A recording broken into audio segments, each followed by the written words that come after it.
Okay, so we want to solve x squared minus 48 is equal to 2x. You now know all of the different methods to solve this, so I am going to solve it using completing the square.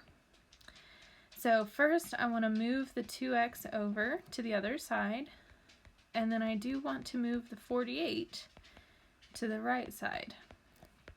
So I will have x squared minus 2x is equal to 48.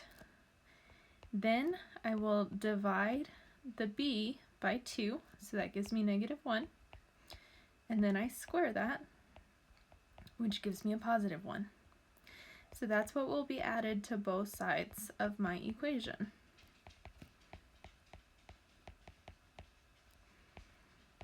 So x squared minus 2x plus 1, that will factor to x minus 1 squared is equal to 49. Then take the square root of both sides. You will get x minus 1 is equal to plus or minus 7. If you add 1, that will mean x is equal to 1 plus or minus 7.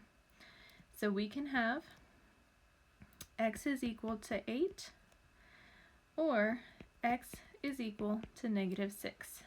Those are your two solutions.